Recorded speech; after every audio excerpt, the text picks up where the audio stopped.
Hello मेरे प्यारे बच्चों, आज हम अपने लेक्चर 2 में लेकर आए हैं कूलाम का नियम। जैसा कि आप लोगों ने देखा होगा कि जो मेरा थंबनेल है उस पर लिखा है कि हम पढ़ाते नहीं समझाते हैं। तो भाई कूलाम का नियम पहले ये समझ लो कि सर ये क्यों जरूरी है पढ़ना। तो भाई जैसे हम लोगों ने 11th में अपना देखा था कि 11th में न्यूटन का नियम पढ़ना बहुत जरूरी था, क्योंकि न्यूटन के नियम पर ही सारी क्या थी आपकी फिजिक्स बेस्ड थी। तो वैसे अगर क्लास 12th की शुरुआत करनी है आपको तो कूलाम का नियम उतना ही इंपॉर्टेंट पड़ जाता है। अब बात करते हैं कि सर कूलाम का नियम क्या कहता है, कैसे समझाना है, किस इंटरेस्टिंग लेवल पर समझाएंगे। तो भाई मेरा काम है कि मैं आपको बेहतरीन तरीके से समझा कर दूं, ठीक है। केवल रटाना काम नहीं है, रटना तो हर कोई बच्चा लगा पड़ा है, लेकिन ऐसा समझो कि आज अगर समझ में आ जाए तो कल हमें जरूरत ही ना पड़े। बहुत छोटी वीडियो बनाऊंगा और बहुत इंटरेस्टिंग होगी, लेकिन आपके लिए बहुत ही ज्यादा मजेदार रहेगी। डेफिनेशन से पहले मैं आपको कुछ बताना चाहता हूं। भाई नॉर्मली चीज आप ये समझो, कोई भी दो चीजें अगर यहां पर हैं, मैं हूं आप हैं, मैं हूं कोई और है, आप हैं कोई और हैं, दो ही चीजें इस पूरे यूनिवर्स में होती हैं कि या तो दूसरे के नेचर को देखकर हम उसकी तरफ अट्रैक्ट हो जाते हैं, या फिर जब हमें पसंद नहीं आता तो हम रिपल्स हो जाते हैं कि यार ये मेरे लेवल का नहीं है या बात नहीं ऐसा ही। भाई अगर आपको कोई पर्सनैलिटी में अच्छा लगता है तो आप उसकी तरफ अट्रैक्ट हो जाते हैं, या दूसरी बात ये होती है कि अगर हमें अच्छा नहीं लगा तो हम उससे रिपल्स हो जाते हैं, यानी उससे दूर हट जाते हैं। तो वैसा ही ये जो नियम है कूलाम का नियम, ये भी कुछ ऐसे ही बातें एक्सप्लेन करता है। क्या कहता है? ये कहता है कि मान लो अगर इस पूरे ब्रह्मांड में कहीं भी दो आवेश रखे हुए हैं, क्योंकि आवेशों के बारे में बात कर रहे हैं, अभी हमने ह्यूमन के बारे में बात की, क्योंकि रटाना नहीं है समझना है, ठीक है। तो इन्होंने ये कहा कि भाई अगर इस पूरे ब्रह्मांड में, पूरे ब्रह्मांड की बात कर रहे हैं, नॉट अर्थ, केवल अर्थ की नहीं, पूरे ब्रह्मांड में, ठीक है, अर्थ में भी एप्लीकेबल है, वो सब चीजें आ जाती है उसी में। तो उन्होंने कहा कि सर अगर इस पूरे ब्रह्मांड में कहीं पर भी दो आवेश रखे हुए हैं, कैसे रखे हुए हैं? एक दूसरे से कुछ दूरी पर रखे हुए हैं। मान लो वो दूरी आर है, ठीक है, कोई ना कोई तो दूरी मानोगे, आर की जगह डी। अब बहुत सारे बच्चों का सवाल, सर आर ही क्यों मानते हो? डी मान लो, ए मान लो, पी मान लो, जो आपका मन करे वो मान लो। अब ये क्या कहता है नियम? तो ये नियम कहता है कि सर अगर इस ब्रह्मांड में कहीं पर भी दो आवेश रखे हुए हैं तो वो दोनों आवेश एक दूसरे पर बल लगाते हैं। कैसा बल लगाएंगे? सर ये दोनों, अगर मान लो हमने ये पढ़ा है दोनों पॉजिटिव हो गए तो क्या करेंगे? एक दूसरे को दूर भगाएंगे, यानी प्रतिकर्षण बल लगाएंगे। समझ में आई बातें? और अगर एक माइनस का है और दूसरा प्लस का है तो ये एक दूसरे पर, है ना, आकर्षण बल लगाएंगे। कैसा बल लगाएंगे भैया? आकर्षण बल लगाएंगे। समझ गए ना? यानी अगर सजातीय आवेश है तो प्रतिकर्षण, और अगर विजातीय आवेश है तो आकर्षण। कई बार ऐसे लिखा हुआ आ जाता है, लेकिन मैं कहता हूं सजातीय विजातीय ये बुक वाली लैंग्वेज में मत पढ़ो, क्योंकि इनमें रटना पड़ेगा। अब बस सेम समझो कि अगर सेम टाइप के आवेश आ गए तो प्रतिकर्षण, और अलग अलग विपरीत आवेश आ गए तो आकर्षण बल लगता है। बहुत ही ज्यादा इंटरेस्टिंग लेवल पर समझाएंगे आपको। अच्छा, तो पहली चीज क्या बताई कि कोई भी दो आवेश, कोई भी दो आवेश एक दूसरे पर, ठीक है जी, एक दूसरे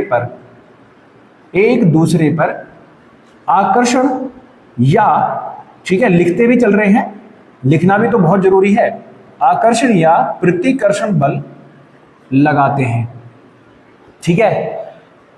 अब लगाते कैसे हैं भाई? एक बात बताओ, मैंने आपको यह कह दिया कि ये दोनों आवेश बल लगाते हैं, आपने मान लिया, कैसे मान लोगे?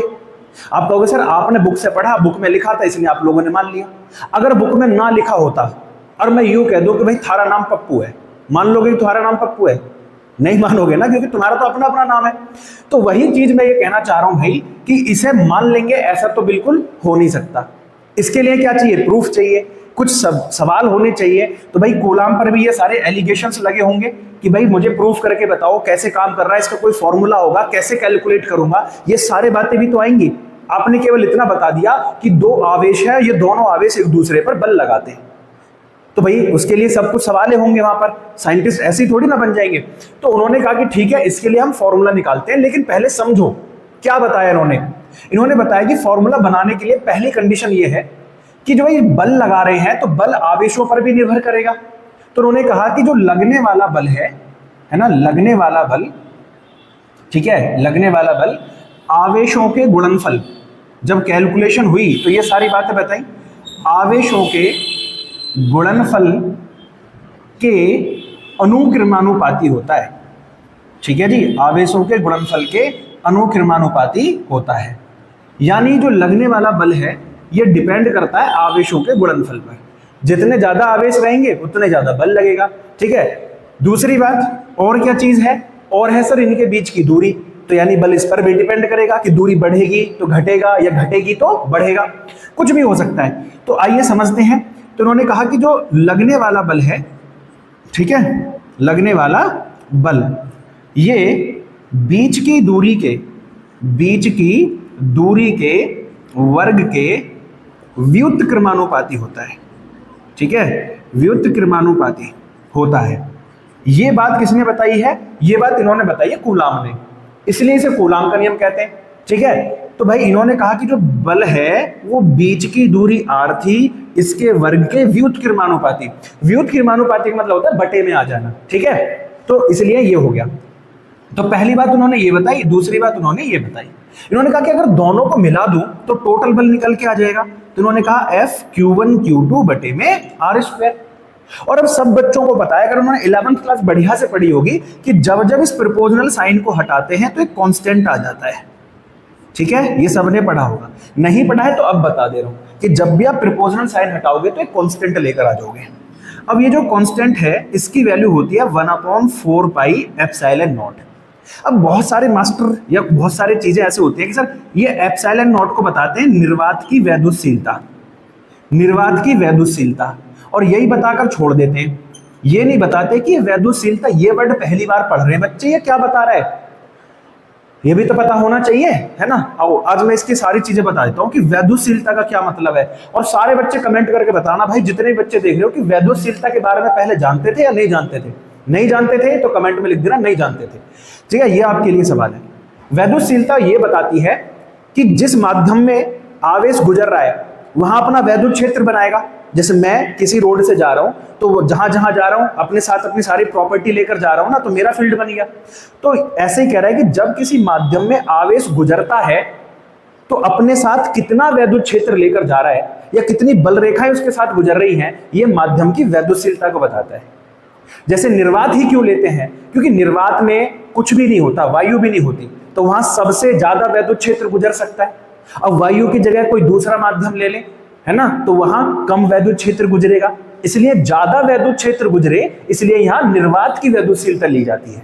समझ में आ गया ना। तो वैद्युतशीलता बताती है कि सर किसी भी माध्यम से कितना वैद्युत क्षेत्र गुजर सकता है या कितनी बल रेखाएं गुजर सकती है। ठीक है, सवाल समझ में आ गया, बहुत इंपॉर्टेंट है, लिख लेना। कभी आ जाए तो लिख देना कि सर वैद्युतशीलता यह बताती है या किसी माध्यम का वह गुण है जो यह बताता है कि उस माध्यम से कितनी बल रेखाएं गुजरेंगी। कौन सी बल रेखाएं? वैद्युत क्षेत्र की बल रेखाएं। सवाल समाप्त। आइए इसको पढ़ते हैं। वैसे एप्सिलॉन नॉट, इसका मान होता है 8.85 इंटू 10⁻⁻12। ठीक है, अलग से लिख लेना। तो जब मैं इसमें k की जगह ये रखूंगा तो फॉर्मूला कैसा हो जाएगा? फॉर्मूला हो जाएगा 1/4 pi epsilon not q1 q2 बटे में r²। समझ में आ गया, ये चीज होगी। अब बात ये है सर, अब बात ये है सर इसका मान कितना होता है? जब ये k है तो कांस्टेंट है, इसकी वैल्यू कितनी होती है? इसकी वैल्यू होती है 9 इंटू 10⁹, ये इसकी वैल्यू होती है। अब इसका सर जी विमा पूछी जाती है, इसका मात्रक पूछा जाता है, तो ये भी सबसे इंपॉर्टेंट है। भाई मैं कुछ रटाने नहीं आया, मैंने पहले ही कहा था आपको समझना है, तो समझोगे कैसे? आ जाओ मैं समझाता हूं आपको। इसका मात्रक कैसे निकालोगे? भाई f बराबर क्या था? 1/4 pi epsilon not q1 q2 बटे r²। भाई 4 पाई का तो कोई मात्रक होता ही नहीं है ना। 11th में जितने भी थोड़ा सा भी दिमाग से पढ़ा होगा तुरंत बता देगा। तो ये इसके साथ गुणा में जाएगा, f into epsilon not into r² बराबर q1 q2। तो एप्सिलॉन नॉट बराबर हो गया q1 q2 बटे f इंटू r²।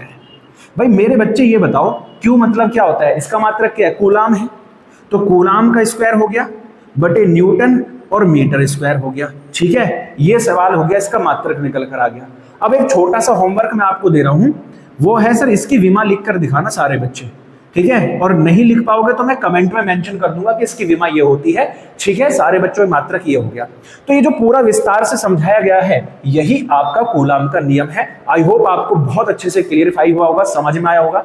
अब इससे अगली जो वीडियो आएगी उसमें कूलाम के नियम का सदिश रूप हम आपको बताएंगे। सदिश रूप ये बहुत ज्यादा पूछा जाता है बोर्ड्स में लेकिन ये समझना ये तो तभी समझ में आएगा ना जब आपको ये समझ में आ गया हो। इसलिए पहले इसको पढ़ना, फिर इसकी वाली वीडियो देखना। मिलेंगे अगली वीडियो।